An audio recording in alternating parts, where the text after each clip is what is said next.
স্বামী বিদেশে থাকে, কিন্তু আমার কোনো খোঁজ খবর নিত না, টাকা পয়সা দিত না। সন্তানদের নিয়ে আমি খুব কষ্টে ছিলাম। আলহামদুলিল্লাহ আসার পরে ফলাফল পেয়েছি। আমার স্ত্রী আমার কোনো কথা শুনতো না, প্রতিদিন ঝগড়া হতো, সংসারে অশান্তি লেগেই থাকতো। আলহামদুলিল্লাহ হওয়ার পরে ফলাফল পেয়েছি। আমার প্রেমিক আমাকে বিয়ের কথা দিয়ে আর বিয়ে করতে চাচ্ছিল না। বহু কবিরাজের কাছে গিয়েছিলাম, শেষে ফলাফল পেয়েছি আলহামদুলিল্লাহ। বন্ধুরা, আপনারাও যদি তাদের মতো এরকম সমস্যায় থেকে থাকেন, তাহলে দেরি না করে এখনই আমার ইনবক্সে মেসেজ করুন। আমি কথায় নয় কাজে বিশ্বাসী, প্রমাণ আপনারা নিজের কানে শুনলেন এবং দেখলেন। স্বামী বিদেশে থাকে, কিন্তু আমার কোনো খোঁজ খবর নিত না, টাকা পয়সা দিত না। সন্তানদের নিয়ে আমি খুব কষ্টে ছিলাম। আলহামদুলিল্লাহ আসার পরে ফলাফল পেয়েছি। আমার স্ত্রী আমার কোনো কথা শুনতো না, প্রতিদিন ঝগড়া হতো, সংসারে অশান্তি লেগেই থাকতো। আলহামদুলিল্লাহর কাছে যাওয়ার পরে ফলাফল পেয়েছি। আমার প্রেমিক আমাকে বিয়ের কথা দিয়ে আর বিয়ে করতে চাচ্ছিল না। বহু কবিরাজের কাছে গিয়েছিলাম, আসার পরে ফলাফল পেয়েছি আলহামদুলিল্লাহ।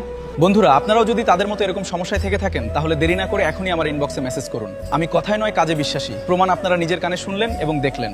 স্বামী বিদেশে থাকে, কিন্তু আমার কোনো খোঁজ খবর নিত না, টাকা পয়সা দিত না। সন্তানদের নিয়ে আমি খুব কষ্টে ছিলাম। আলহামদুলিল্লাহ আসার পরে ফলাফল পেয়েছি। আমার স্ত্রী আমার কোনো কথা শুনতো না, প্রতিদিন ঝগড়া হতো, সংসারে অশান্তি লেগেই থাকতো। আলহামদুলিল্লাহর কাছে যাওয়ার পরে ফলাফল পেয়েছি। আমার প্রেমিক আমাকে বিয়ের কথা দিয়ে আর বিয়ে করতে চাচ্ছিল না। বহু কবিরাজের কাছে গিয়েছিলাম, আসার পরে ফলাফল পেয়েছি আলহামদুলিল্লাহ। বন্ধুরা, আপনারাও যদি তাদের মতো এরকম সমস্যায় থেকে থাকেন, তাহলে দেরি না করে এখনই আমার ইনবক্সে মেসেজ করুন। আমি কথায় নয় কাজে বিশ্বাসী, প্রমাণ আপনারা নিজের কানে শুনলেন এবং দেখলেন।